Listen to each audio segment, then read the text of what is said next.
ଏହା ଗୋଟେ ଘରୋଇ ଉପଚାର ଏବଂ ଏହା କେତେ ରୋଗ ପ୍ରତିଷେଧକ ଏ କାମ ଆସେ। ତ ଦେଖୁପାରୁଥିବେ ଆପଣ। ତ ଆମେ ବର୍ତ୍ତମାନ ଏଇଟା କଞ୍ଚା ହଳଦୀ ନେଇଛେ। ତ ଗୋଟିଏ ପଥରରେ ୟାକୁ ତ ଘୋରୁଛେ। ତ ଘୋରି ଆପଣ ଦେଖୁଛନ୍ତି। ତ ଭଲ ଭାବରେ ଆପଣ ୟାକୁ ଘୋରିକି ପୁରା ଚୂନା କରିଦେବେ।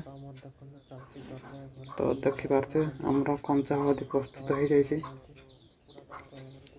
ତ ବର୍ତ୍ତମାନ କ'ଣ ନା, ତ ଗୋଟେ କୁକୁଡ଼ାଟେ ଆମର ଘୁମେଇକି ରୋଗରେ ହେଇଛି। ତ ଦେଖିପାରୁଥିବେ ଆପଣ, ସାଧାରଣତଃ ଗାଁ ଗହଳିରେ ଦେଶୀ କୁକୁଡ଼ା ବର୍ଷା ଦିନରେ ବା ଶୀତ ଦିନରେ ଏମିତି ଘୁମେଇକି ରହୁଛନ୍ତି।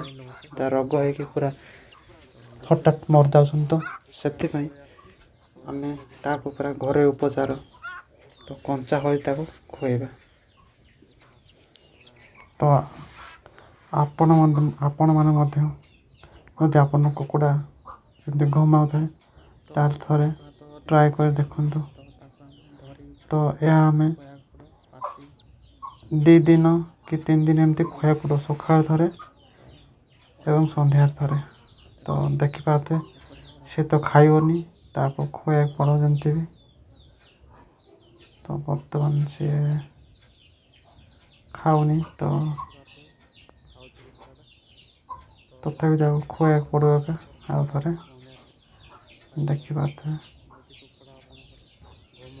ଓକେ। ତ ଏପରି ଭାବେ ତାକୁ ପାଟି ଚିରିକି ଖୁଆଇବାକୁ ପଡ଼ିବ। ତ ଆଗରୁ ତ ଦେଖିଥିବେ ଆପଣ ଗାଁ ଗହଳିରେ ବା ଆପଣ ଘରେ ମଧ୍ୟ, ତ ଅଜା କି ବଡ଼ ବାପା ମାନେ ଏମିତି କରୁଥିଲେ। ତ ହଠାତ୍ ସେଥିପାଇଁ ଆମେ ମଧ୍ୟ ତ ଦେଖିବା ଚେଷ୍ଟା କରିବାକୁ ଚେଷ୍ଟା କରୁଛୁ। ତ ଖାଇଲା କୁକୁଡ଼ାଟା ବର୍ତ୍ତମାନ। ତ ଏହାକୁ ଏବେ ଆମେ ଘୋଡ଼ା ଭିତରେ କିଛି ଚାଉଳ ଦେଇକି ଭିତରେ ଛାଡ଼ିଦେବା। ତ ତାପରେ ଆଉ ଥରେ ସନ୍ଧ୍ୟାରେ ଆକୁ ବାହାର କରିକି ଆଉ ଥରେ ଖୁଆଇବାକୁ ଦେବା। ତ ଶୋଇକି ରହୁଛି ସେ ପଡ଼ିକି। ତ ଦେଖିପାରୁଥିବେ ଆପଣ ଏପରି ଭାବରେ ତାକୁ ଖୁଆଇବେ।